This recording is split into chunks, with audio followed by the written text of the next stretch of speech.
Buenas tardes, queridos amigos. Bienvenidos a Vladimir a la Una. Hoy tenemos como invitado en el programa a Francisco Torrealba. Iba a decir Francisco Rodríguez, el economista. Francisco Torrealba, quien es ministro del Trabajo, a quien saludamos. ¿Cómo está, Francisco? Hola, buenas tardes, Vladimir. Muy Gracias bien, por chévere. venir. Trabajando bastante. Bueno, tenemos muchos temas, Francisco. La situación laboral del país es una materia, pero obviamente que el tema de mayor interés hoy es esta propuesta de convocatoria de la Asamblea Nacional Constituyente que ha formulado el presidente Nicolás Maduro, que ha entregado ya ante el Consejo Nacional Electoral con unas bases que están allí y bueno, cada quien sacará sus conclusiones, pero como se habla de sectores en esa constituyente, después podemos entrar en lo general para debatir un poco sobre este tema, conversar. Me gustaría que habláramos un poco sobre cómo va a ser la escogencia de esos trabajadores que irían a la constituyente y los criterios para optar o no a ser elector en esa constituyente. Bueno, mira, Vladimir, gracias por la invitación, hermano. Teníamos días que no veníamos aquí, señor, a Vladimir a la Una. Yo comienzo por decirte que el criterio que está establecido es el que se garantiza en todo caso en cualquier país donde exista el régimen democrático vigente como en Venezuela. Es decir, criterio de universalidad, de elección universal, directa y secreta. Todo el que entre, digamos, encuadre dentro de ese principio va a tener posibilidad de elegir y de ser elegido también. En el caso de los trabajadores y las trabajadoras, bueno, tiene que ser trabajador o trabajadora para encuadrarse dentro de ese sector. Por cierto, en el tramo de los sectores, digamos, en la parte de los sectores, es el grupo que va a ser mayoritario por cuanto su base electoral, es decir, la cantidad de trabajadores y trabajadoras que cuenta para base de cálculo, entre 83.000, le da al sector trabajadores, al sector clase obrera, el mayor número de posibles diputados y diputadas a la Asamblea Nacional. Aquí, por supuesto, yo quiero decirte que nosotros estamos trabajando lo que va a ser el perfil de los candidatos y candidatas de la clase obrera venezolana que respalda la revolución bolivariana socialista chavista y que respalda al presidente Nicolás Maduro Moro. Pero, por supuesto, los trabajadores y trabajadoras que en todo caso decidan postularse por su cuenta, que simpaticen o no con la revolución y con el chavismo, simplemente tendrán que cumplir los mismos requisitos que vamos a cumplir nosotros.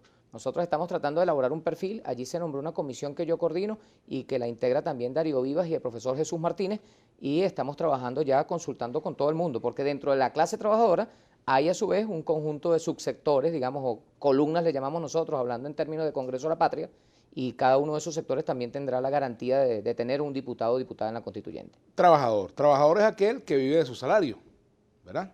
Un trabajador puede ser un señor que cuida carros en la calle. Un trabajador puede ser un señor que es buhonero en Petare o en Catia o en el Valle.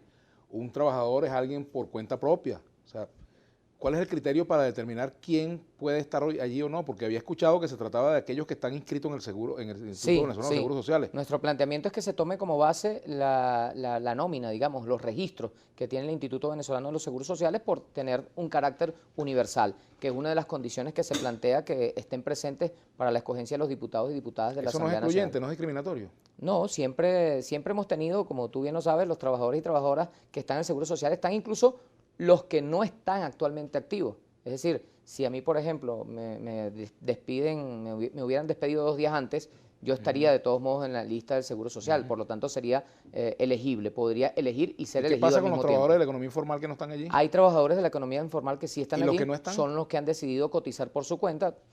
Hay pescadores que están allí, hay campesinos que están allí, hay taxistas y transportistas que están allí, porque a propósito de la Revolución Bolivariana, tú sabes que se inició un proceso amplio de inclusión de todos los trabajadores y las trabajadoras hacia la seguridad social. La Constitución de 1999 le da carácter universal a la seguridad social. Y precisamente esto fue una de las grandes discusiones que se dio en su oportunidad, pero ahora sirven para que muchos de los que en el pasado no existían, que eran los no dependientes o los llamados informales, ahora estén incluso en las nóminas. Pero tú sabes muy bien como ministro del Trabajo que la economía informal ha crecido en Venezuela, no se ha disminuido. No, ha disminuido. ¿Ha disminuido? En términos oficiales la cifra ha disminuido. En términos oficiales, pero en términos reales, no, ¿tú crees que ha disminuido? Sí, hay menos buhoneros, hay menos trabajadores hay por menos, cuenta propia. mira, la cifra es inversamente proporcional a lo que teníamos en el pasado. Es decir, ¿qué porcentaje de la población reconocen ustedes hoy como informal?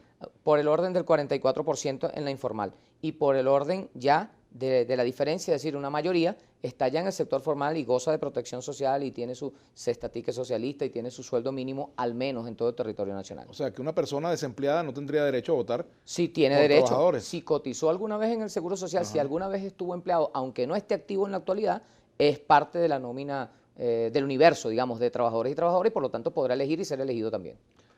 Ahora, si una Asamblea Nacional Constituyente es por principio la representación de toda la ciudadanía, porque el constituyente somos todos, Correcto. aquellos ciudadanos habilitados para votar, ¿por qué se establece esa sectorización de esta forma? Trabajadores una cantidad, militares no, docentes esta cantidad, por ejemplo, juventud, estudiantes, mujeres, en fin, indígenas.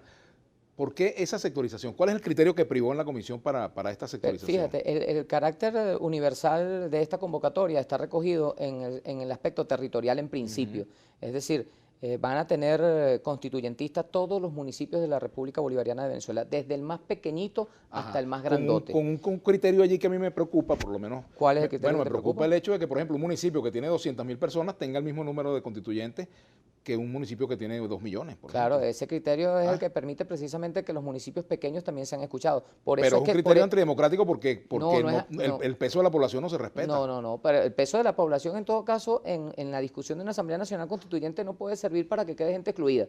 Y cuando se plantea que todos los municipios tengan un constituyente es para que precisamente no se quede nadie por fuera de este debate. Pero el tema está en que eso se ha hecho, por lo menos el criterio que uno pudiera inferir. ¿Tú recuerdas la Cámara del Senado? Claro, pero es que es distinto una constituyente a un Senado, porque Sí, precisamente está la representación de diputados que compensa exacto, eso. Pero lo que, en el caso lo de la que Cámara, garantiza eso es que nadie se quede por fuera. No, aquí lo que puede pasar es que precisamente esos municipios sirvan para compensar aquellas zonas donde el gobierno no es mayoría, que es el problema. Quizás se hace una distribución de una forma para favorecer electoralmente al gobierno. ¿Puedo inferir eso? No, te pregunto. Yo puedo inferir que es una forma mezquina de intentar excluir a la gente que vive en sectores donde hay poca cantidad de población. Aquí lo que se plantea es que todo el mundo mundo se supone que la representación debería ser proporcional. Si tú tienes, por ejemplo, una ciudad de 4 millones de habitantes, no puede tener, por Dios, la misma cantidad de constituyentes que una ciudad que tiene 300.000. ¿Dónde cabe eso? ¿Dónde está lo democrático de eso? Lo democrático está en la amplitud, en que nadie se va a quedar por fuera. Y desde el más chiquito hasta el más grande va a poder estar en la Asamblea Nacional Constituyente sacando su voto. Va a valer igual el voto del que habita en un municipio de 10.000 personas al del que habita en uno de 100.000. Y ambos representan a seres humanos que viven en nuestro país y por lo tanto tienen el derecho a ser escuchados y así quedará recogido de acuerdo a las bases que están planteadas. Es decir, que nadie se va a quedar por fuera. Nadie se va a quedar por fuera. Y en el caso de los sectores, pues por supuesto, tendrá la mayoría el sector de los trabajadores porque poblacionalmente los registros universales más históricos y reconocidos, que son los del Seguro Social, están ahí los trabajadores. Por ejemplo, y las trabajadoras. Caracas, municipio Libertador, que es un municipio tan grande, va a tener una representación igual o menor incluso que otras capitales del país. No, en el caso de Caracas, por ser la capital, va a tener 7, o sea, tiene una consideración Pero hay especial. otras capitales que tienen, hay otros estados que tienen 20, tienen 18. De acuerdo al número de municipios, Vladimir. En el caso pero de Portuguesa, que me lo sé de memoria, hay 14 municipios, pero si hay un estado que tenga 25, pues tendrá 25 constituyentistas. Lo importante aquí es que la constituyente va a abarcar a todo lo largo y ancho de la geografía patria. Es decir, que ni el rincón más lejano, casi igual Cubo, de ese municipio va a tener constituyente. Vamos a hacer una pausa y al regreso vamos para que me responda esta pregunta. Si tenemos esas dudas, que las tengo yo y seguramente las tiene algún televidente, 1, 2, 3 televidentes.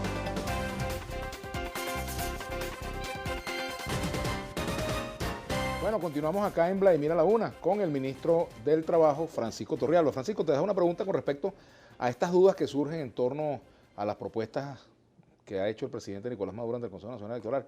Si hay estas dudas, si hay un sector de la población que tiene distancia con esa propuesta, que no ha querido participar, por ejemplo, la Mesa de la Unidad Democrática, ¿por qué no se le pregunta al soberano si quiere o no constituyente y si quiere o no esas bases? ¿No es lo mejor para ahorrarnos tiempo, ahorrarle al país malos momentos incluso y para poner en práctica el principio de la democracia participativa y protagónica que está en esta Constitución y creo que en esa también, ¿no? En esta también, porque es la misma, en 1999 con su enmienda. Ajá. Con su respectiva enmienda. Vamos a comparar, decir.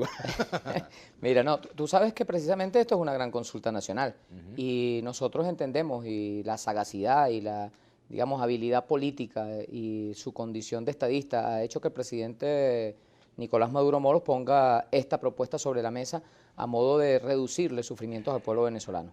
O no será suficiente ya con la cantidad de personas que han perdido lamentablemente la vida producto de la irresponsabilidad de un sector radical de la derecha venezolana que ha incluso silenciado a la parte sensata y consciente que también existe en la oposición venezolana, que ya no puede ni siquiera abrir su boca para decir lo que piensa porque es catalogado como chavista. No es suficiente con que ya estemos viendo escenas dantescas donde intentan quemar vivos a seres humanos. No es suficiente con ver a un gobernador como el gobernador del estado Miranda, posiblemente bajo el efecto de algún psicotrópico o estupefaciente, recordándole la madre al presidente de la República de una forma grotesca y vulgar. Eso no será suficiente, nosotros creemos que es suficiente. Y en razón de que estamos un poco ya... Oye, perdóname, Francisco, si tú dices eso del gobernador Capriles, de una sustancia psicotrópica, pudiera pensarse que incluso quienes hacen lo mismo del lado del chavismo también van a una sustancia. Mira, tú viste al gobernador, ¿no? Yo no quiero profundizar sobre este tema porque me parece vulgar, me parece grotesco la forma como... ¿Qué contribución puede tener, por ejemplo, recordarle la madre al presidente como lo hizo el gobernador de Miranda para el debate político venezolano? Eso sirve de algo. O sea, pasará la historia... Maduro le dijo a Henry Ramos que era un viejito... Bueno, pero yo lo que te digo, esas cosas contribuyen, es la pregunta que yo me hago aquí y me lo hago como ciudadano. A mí no me gustan esas cosas. No, de ninguna manera, de verdad que a mí me parece bochornoso. Yo puedo preguntar por la mamá de alguien, pero en público no se la voy a nombrar de esa manera. El acto protagonizado por el gobernador del estado Miranda fue simplemente bochornoso y no le deja nada bueno como saldo político al país y no contribuye para nada a la construcción de ninguna solución. Entonces, en razón de la idea que tenemos de que se ponga sobre la mesa un debate que sea contributivo para conseguir soluciones y conseguir la paz, que es lo que anhelamos la mayoría de los venezolanos y venezolanas, porque estoy seguro que aunque no sean chavistas, los ciudadanos que habitan en los alias, la parte que no sea chavista, que habita en los alias o en los altos mirandinos, no está de acuerdo con que le prohíban salir de sus casas, con que sus hijos no puedan ir a las escuelas. Los ciudadanos que no son chavistas no están de acuerdo con que se intente incendiar un hospital, por ejemplo. Los ciudadanos que no son chavistas no están de acuerdo con que les incendien las unidades de transporte público que les sirven a ellos mismos. Los ciudadanos que no son chavistas no están de acuerdo con que se agreda brutalmente a una persona por su forma de pensar. Los ciudadanos que no son chavistas también son racionales en su mayoría. Y tampoco quieren que los agredan cuando salen a manifestar pacíficamente. Si fuera pacífico, pero dime una sola manifestación. Manifestaciones, una Francisco. sola que haya sido pacífica. No hay ni una. La de los médicos fue pacífica. No hay ni una, mira. Lo reprimieron, le echaron gas. Lo de los viejitos, incluso hay detenidos. Tú puedes decir que no. Hay detenidos por haber reprimido a los viejitos que marcharon. Tú puedes decir que... Tú eres ministro del Trabajo de saberlo. Claro, pero es que yo podría convenir en que los viejitos que salieron a marchar pacíficamente. Ahora, ¿qué justifica que luego de que hagan una convocatoria pacífica terminen incendiando comercios públicos, locales públicos, instalaciones públicas o privadas? No lo justifica nada. Entonces, dime tú pero yo digo que muchas veces la represión... Dime tú una donde no haya terminado de forma violencia. Ninguna. La violencia muchas veces es hija legítima de la represión, porque en las marchas que han ido sin represión, pero es que tú no ha habido puedes violencia, casi todas. Tú no puedes dejar que estos mercenarios que están contratando los sectores radicales de la derecha venezolana acaben con el país. O tú me puedes explicar a mí si en Estados Unidos alguien puede ir a incendiar una escuela con niños y maestros adentro y no le va a pasar absolutamente nada. No estoy de acuerdo con eso, ni aquí ni en Estados Unidos. Pero fíjate si alguien puede en algún país del planeta, por ejemplo, atacar una base militar y pensar que nada le va a traer como consecuencia eso. Si alguien puede intentar incendiar una gandola cargada de combustible, eso son cosas absolutamente... Yo te pregunto a ti, una propuesta constituyente nacida de un sector que no ha sido sometida a un proceso de consulta al soberano. ¿Cómo que no? No habrás asistido tú a la consulta. Al soberano. Yo te voy a decir... Yo digo en referéndum. Mira, yo vengo de un evento ahorita. Hoy nada más he tenido dos eventos grandes ciudadanos si quieren o no constituyentes. ¿Tú crees que eso puede contribuir a la paz? ¿Y es acaso la elección universal, directa y secreta o no una pregunta o una consulta a los ciudadanos? ¿Lo es o no lo es? O sea, si usted va a votar, usted vota por cualquier candidato. Si usted va a votar, al votar por cualquier candidato, usted está diciendo que está de acuerdo. Cuando tú llamas a una constituyente para cambiar la constitución, pero esto no es ojalá cualquier tengan cosa. la valentía, ojalá tuvieran la valentía los de la derecha de llamar a boicotear la constituyente. Yo estoy convencido que la mayoría de los venezolanos quiere la paz. Y estoy convencido que los venezolanos y venezolanas que queremos la paz, vamos a ir a votar por la Asamblea Nacional Constituyente para ponerle fin al terrorismo. O sea, que si uno no está de acuerdo con una constituyente, los términos que el gobierno la plantea, uno no quiere la paz. Si uno no está de acuerdo con una constituyente como la proponen ustedes, ¿pero cuál es la salida? Uno quiere la paz. Si yo te planteo que la salida es preguntarle a la gente, hermano querido. Bueno, es que esto es una pregunta. Cuando tú planteas... Preguntar a la gente, ¿usted está de acuerdo con una Asamblea Nacional Constituyente, sí o no? Como lo hizo Chávez. Sí. Ahí tú eres chavista, ¿no? ¿Tú sabes por qué lo hizo Chávez? Yo no soy chavista y me acuerdo porque de la eso. Constitución de 1961, yo también me acuerdo, la Constitución de 1961 no tenía un artículo 347, ni un 348, ni un 349. Entonces a Chávez le tocó salir a hacer una consulta. Pero la sabiduría del mismo Chávez hizo que aquí quedara incluida en la de 1999 la posibilidad de que todos los venezolanos y venezolanas se convocaran como poder originario. Pero cuando Chávez dime presentó si no es un gran en la desprendimiento, Constituyente, dime si fíjate. no es una gran demostración de vocación democrática del compatriota bolivariano, trabajador, presidente, comandante en jefe Nicolás Maduro, convocar a constituyente. Si él es el presidente de la República, ha podido perfectamente a trocha y mocha intentar terminar su gobierno hasta el 2018 como le toca, y no lo está haciendo así. Está siguiendo el ejemplo que Chávez dio, está delegando de nuevo el poder en el pueblo. Pero Y todos con sabemos- esta convocatoria se pone en las manos de todos los venezolanos y venezolanas la Francisco, posibilidad de construir la paz. Pero tú sabes que Chávez también decirle hacía no a una los distinción terroristas. cuando presentó la propuesta constituyente en la Asamblea. Él hizo una distinción muy clara entre proponer y convocar. Son dos cosas completamente distintas. En La todo caso tenemos que hacer una convocatoria. pausa. Tenemos que Eso está hacer clarito una aquí, pausa. eso no admite Bueno, interpretación. Admite discusión porque lo estamos No, discutiendo. no, pero, Tenemos bueno, si- conversando con Francisco Torrealba. Él es ministro del Trabajo. ¿Cuál es el nombre completo del ministerio? Ministerio del Poder Popular para el Proceso Social del Trabajo. Tú no puedes tener una tarjeta de presentación porque no te No cabe cabe, todo eso. no todo cabe eso. el nombre. Bueno, Francisco, una pregunta por aquí. ¿Por qué creen ellos, dice José Félix Aguilar, que la ANC será la solución a los problemas y tiempo? Mira, Por aquí está ese tuit, en que mi- lo tenemos aquí colocado en... Ajá. En 1999 y antes, ya tú sabes, cuando el presidente Chávez gana sus elecciones, la propuesta con la que se abrió paso frente a toda a la ortodoxia política venezolana fue precisamente con la idea de una Asamblea Nacional Constituyente. Eran tiempos muy difíciles y la Cuarta República estaba en su más bajo nivel de degradación y el pueblo venezolano necesitaba una respuesta. En estos momentos también nos han llevado a una situación muy difícil. De verdad que nadie pensó que existiera en la oposición venezolana sectores apátridas que incluso plantean abiertamente la intervención extranjera de Fuerzas Armadas para ponerlos a ellos en el poder, ¿será? No sé.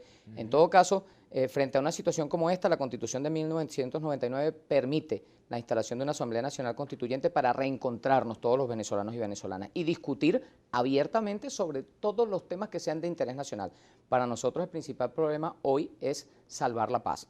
Por eso que el presidente Maduro, frente a la negativa de parte de la derecha venezolana, agrupada en la llamada Mesa de la Unidad Democrática, a dialogar, a pesar de que bueno, se garantizaron todas las condiciones, ha planteado entonces la convocatoria directa a las bases, al poder originario que reside en el pueblo, como lo establece esta Constitución. A las bases, al poder originario. Al poder originario, ¿Y por al qué pueblo. no se hace por la vía de un referéndum?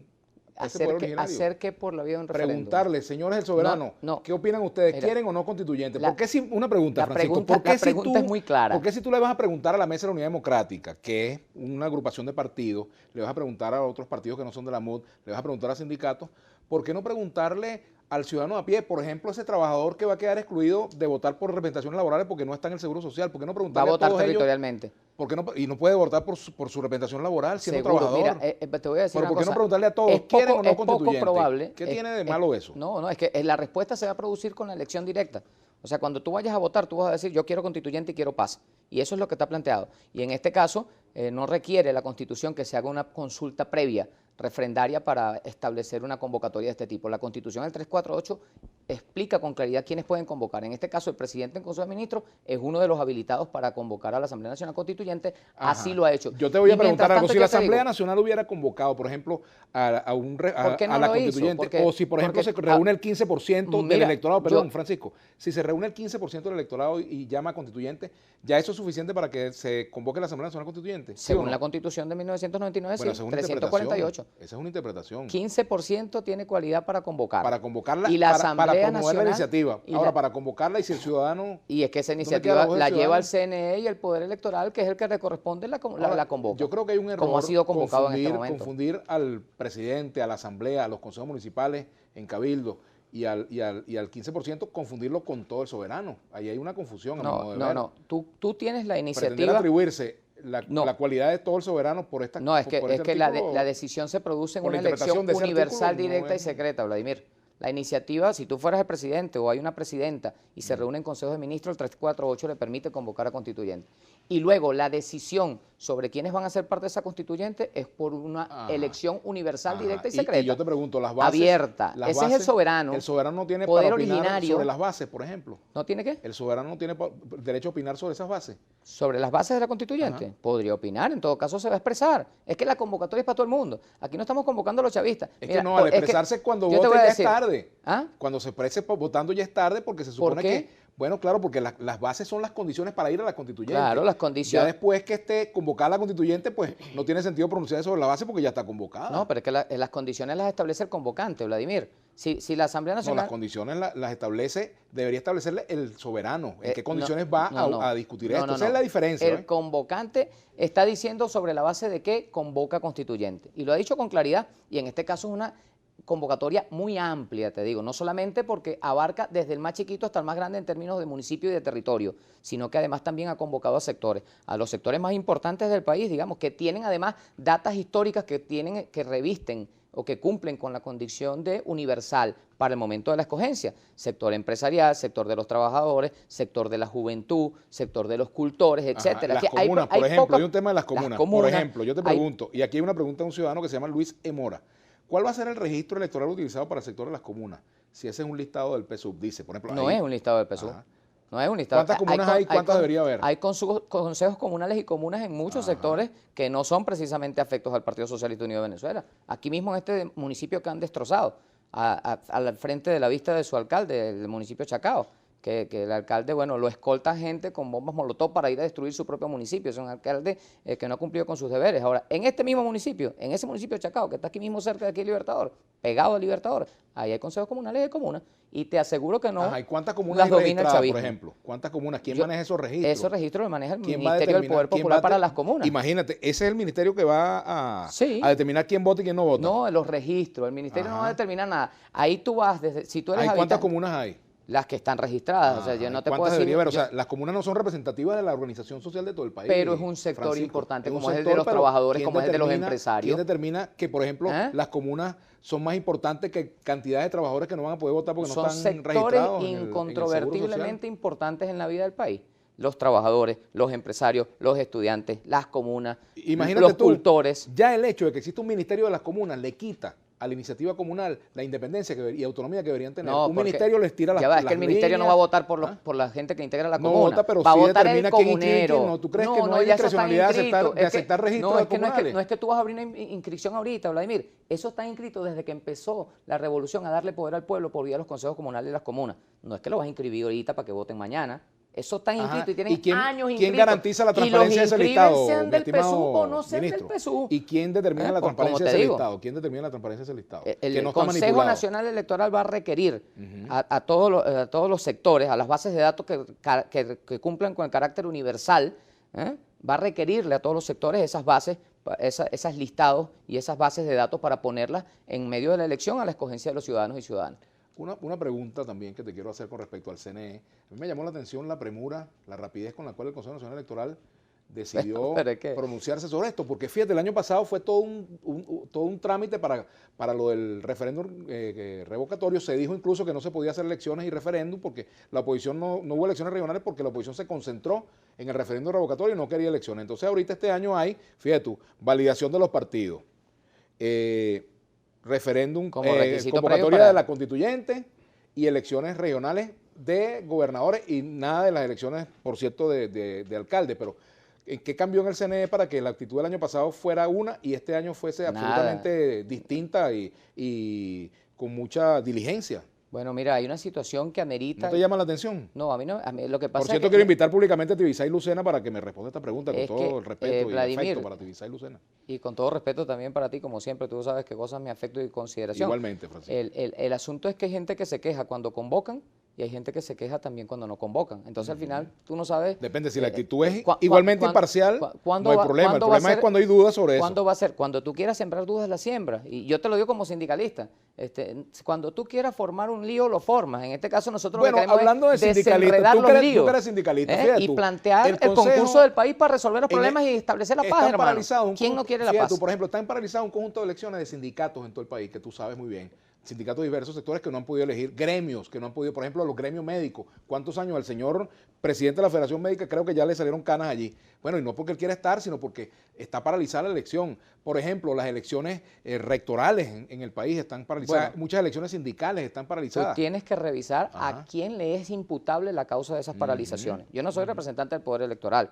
Yo lo que te puedo decir como ministro del Pero eres Trabajo ministro es que del yo Trabajo. permanentemente vivo registrando nuevas juntas directivas de sindicatos que son producto de la escogencia de sus afiliados y afiliadas por vía universal, directa y secreta. Es decir, hay renovaciones permanentemente y relegitimaciones permanentemente de autoridades sindicales. Yo estoy hablando, por ejemplo, con compañeros que son de lo que queda de la Confederación de Trabajadores de Venezuela, que han ido a plantear el problema de relegitimarse. Y dije, bueno, ¿cómo podemos ayudar? Al Estado le interesa que las organizaciones sindicales sean fuertes y que además sean representativas y que estén legitimadas. Para nosotros no es negocio mantener al señor hasta que le salgan canas siendo presidente de algo que ya ni representa. El común amigo Carlos Navarro, presidente de la Central Alianza Sindical Independiente. Saludos, Carlos Navarro. Pregunta Carlos, y vamos a responder eso al regreso también, ¿qué ha pasado con la situación de los trabajadores de los centrales azucareros? Creo que tú conoces ese caso, ¿no? Sí, sí. Vamos a hablar de eso y tenemos... Bueno, continuamos con Francisco Torrialba, ministro del Trabajo. Ministro para, me hace muy difícil aprenderme. Ministro del Poder Popular para el proceso social del trabajo. Para el proceso social del trabajo. Por ahí te preguntaba Carlos Navarro, presidente de la Alianza Sindical Independiente, que es amigo tuyo y amigo mío. Correcto. ¿Qué pasa con los trabajadores del sector de los centrales azucareros? ¿Hay problemas en Sí, ese campo? sí, hay un grupo importante de trabajadores que hemos venido conversando con ellos. Yo los he atendido de forma directa y siempre me los encuentro en las movilizaciones que hemos venido convocando en los últimos días. Precisamente sobre ese tema he conversado con el compatriota bolivariano ministro del Poder Popular para la Agricultura y las Tierras, Wilmar Castro Soteldo, Wilmar Alfredo Castro Soteldo, que es de portuguesa como yo. Y te lo he llamado para invitarlo y no me contesta el teléfono. Aprovecho para invitarlo nuevamente. También yo le voy a llevar tu mensaje. Y dile mi saludo a Wilmar Castro. Y tu saludo. Y con ellos y con la gente que está trabajando en el sector del azúcar desde el ministerio, hemos hecho ya incluso algunas reuniones. Ahí hubo algunos problemas en principio que tenían que ver con reestructuraciones. Ahora, es posible que, aparte de cumplir con las disposiciones que se plantean las reestructuraciones para hacer más eficientes estas empresas azucareras que son ahora del sector público, se respete al mismo tiempo los derechos de los trabajadores y las trabajadoras y por tanto se restituyan en su puesto de trabajo. Esto es lo que estamos analizando. Se lo digo como respuesta a los trabajadores azucareros y a nuestro común amigo Carlos Chino Navarro. El Chino Navarro, que por cierto me dijiste que fue invitado a... Lo invitamos porque Carlos Navarro es de una organización sindical de trabajadores y nosotros estamos dispuestos a conversar con todo el mundo y lo invitamos a conversar sobre la Asamblea Nacional Constituyente, como invitamos a nuestro amigo. Carlos no fue.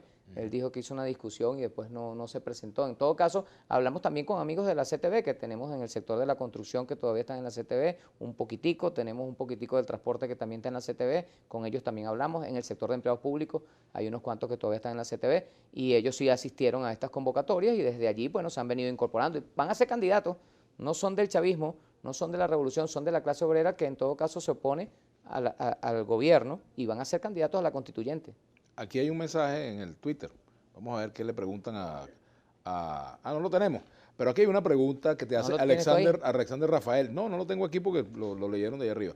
Pregúntale, Vladimir, si con la constituyente va a alcanzar el sueldo. Buena pregunta para el ministro del Trabajo. Yo no tengo ninguna duda que las decisiones y el restablecimiento de la paz, que es lo que se plantea como punto número 1 en el proceso de Asamblea Nacional Constituyente, sirvan para que se estabilice también el área económica de nuestro país y con ello se produzca una recuperación progresiva del poder adquisitivo del salario, que ha sido duramente golpeada precisamente por el marco de la guerra económica y por las acciones de terrorismo que se han venido registrando en los últimos días. No es para nada extraño que a usted le cueste conseguir los bienes de consumo masivo y de primera necesidad, más si hay unos terroristas que no le dejan pasar el camión con los alimentos a su abasto, que en condiciones normales, que es lo que se plantea, que haya paz y que pueda distribuirse lo que se tenga para que la gente pueda conseguirlo. Ajá, aquí dice Luis Villanueva, si cada municipio tendrá un constituyente sin importar su población, ¿por qué los trabajadores tendrán más que los empresarios? Porque hay más trabajadores que empresarios. Y si hay más caraqueños que gente del municipio X del estado tal. Eso es bueno, pero igual son. ¿No es igual? Igual son venezolanos los caraqueños los trabajadores que los también municipios. son iguales que los. ¿Ah? No son menos venezolanos unos que otros, ¿no? ¿Dónde? ¿A qué me refiero? Hay más caraqueños que gente en el municipio X del estado sí, X. Pero fíjate, las empresas son las empresas donde están los empresarios son personas jurídicas y las personas jurídicas las representa un dueño o dos dueños. En todo caso, los trabajadores somos personas naturales y como somos personas naturales somos más. Eso es una cosa bastante normal, bastante natural. Personas naturales somos más que personas jurídicas y por lo tanto vamos a tener más constituyentistas de los trabajadores que de los empresarios. Una inquietud que tiene Luis E. Mora, los fallecidos aún forman parte del registro del Seguro Social. ¿Quién controlaría que fallecidos no voten? Todos los fallecidos van a ser excluidos porque se van a cruzar con las listas del Consejo Nacional Electoral. Recuerde usted que el Consejo Nacional Electoral va a requerirle al Instituto Venezolano de Seguros Sociales estas nóminas, y con estas nóminas se harán los cruces, y una vez que se hagan los cruces y las depuraciones para que salgan los fallecidos de los registros donde estén, pues usted tendrá al final una lista universal donde van a participar todas y todos los que cumplan con el carácter territorial y con el carácter sectorial en el sector que le corresponda. Tenemos un tuit por aquí. ¿Quién es el causante de la crisis en Venezuela? ¿No es la incapacidad del gobierno actual? Preguntando a Luis Arocha. Eso es una forma fácil de decir que estamos en un problema porque el gobierno nacional no hace tal o cual cosa. Yo soy testigo del trabajo incansable que hace el presidente de la República a toda hora, y de que es sin duda un campeón del diálogo, que no ha tenido con quién dialogar, desgraciadamente por la postura torpe de la oposición venezolana, que ha quedado desnuda frente al resto del planeta, porque nadie en su sano juicio puede negarse a dialogar, y el que se niega a dialogar propicia la guerra, y aquí no queremos guerra. Y ahora, bueno, con esta propuesta de Asamblea Nacional Constituyente se están haciendo todos los esfuerzos necesarios. Si el presidente Maduro no hiciera todo lo que ha hecho hasta ahora, aquí hoy estaríamos en una situación de hambruna prácticamente, porque la estrategia que ha usado la derecha terrorista... O sea, que la política económica del gobierno ha sido exitosa. Ese sector no, el ataque ha sido brutal, y la política del gobierno del presidente ha permitido que los efectos no sean tan brutales como el ataque, porque si el gobierno no hubiese hecho todo lo que ha hecho, por ejemplo, con los CLAP, aquí estaríamos en una situación de hambruna. Y ¿Estás de acuerdo con que el CLAP tenga rango constitucional? No, las misiones sí. Las misiones sí. Pero alguien dijo que el CLAP el CLAP es una política acertada y exitosa, y que nosotros estamos impulsando. Pero fíjate que con mucha curioso fuerza. Que antes la oposición había propuesto que se constitucionalizaran las misiones y el PSUV no quería. Ahora sí quiere. No, nunca le hemos sacado el cuerpo de eso. La oposición lo que planteaba era constituyente. Lo curioso es que ahora se opongan. Bueno, ya no nos parece tan curioso porque no podemos esperar nada. Es un tema de forma, ¿no? ¿Ah? De forma y de fondo. Ellos se contradicen también, por supuesto, de forma permanente, se contradicen y dicen una cosa y luego dicen otra. Mira, en fin. Cambiando un poco el tercio, apoyo a trabajadores de cervecería Polar suspendidos. Estamos sin beneficio, que nos regresen a nuestros puestos de trabajo, dice por acá. Nosotros también los apoyamos. Hoy vimos un comunicado que circuló en últimas noticias en la prensa nacional, precisamente de un grupo importante de trabajadores, y los vamos a convocar para atenderlos en el ministerio. ¿Tú eres tan diligente en los reclamos del sector público como del sector privado, de trabajadores? Y soy tan diligente y tan vehemente también en la defensa de los derechos de los trabajadores como en el castigo a los vagos y los flojos que no cumplan con sus responsabilidades. En donde estén. En donde estén, sector público, privado. Y no te voy a mencionar aquí la cantidad de reuniones que yo sostengo con las empresas del sector privado de este país para hacer que precisamente, si hay obstáculos, si hay gente que no está cumpliendo con sus deberes, con sus obligaciones, si son flojos o reposeros o vagos, sean calificados como establece la ley, porque nosotros no protegemos. Oye, una curiosidad, vagabundería. Hablando tú como ministro del Trabajo, ¿qué opinión tienes de Lorenzo Mendoza? Me parece que es un empresario que, mientras esté cumpliendo con su rol de emprendedor genuino y trabajando y produciendo para el país, es siempre una persona con la que se tendrá franca y abierta conversación. Si un empresario se plantea, en todo caso, sabotear, no distribuir o atentar contra el acceso a los bienes de consumo masivo de primera necesidad de la población, entonces el Estado tiene que actuar frente a ello. Así que el empresario Lorenzo Mendoza, igual que todos los empresarios de nuestro país, tienen la mano tendida del presidente Nicolás Maduro de forma permanente en el Consejo Nacional de Economía Productiva y en los demás escenarios. ¿Y el presidente de Fedecámara también? Yo me reúno con el presidente de Fedecámara, me he reunido varias veces, y lamento mucho que no haya asistido a la convocatoria que se hizo para la Asamblea Nacional Constituyente, y al mismo tiempo no olvido que Fedecámara, la madre del último dictador que conocimos en este país, pero con Francisco, el actual presidente de Fedecámara, yo he conversado. En Ginebra conversé con él en la OIT, ahora vamos de nuevo a la OIT. Ahora, en Ginebra los empresarios reclaman que el gobierno no dialoga con ellos, y aquí Elías Agua, presidente de la comisión constituyente que designó el presidente Maduro, le manda carta y entonces no van a dialogar. Entonces uno no entiende precisamente cómo es que se producen estas contradicciones tan marcadas, diametralmente opuestas. En un lado digo una cosa y en otro lado digo otra. También para que quieran dialogar, ¿no? Pero tenemos que hacer la pausa. Para todo lo que haya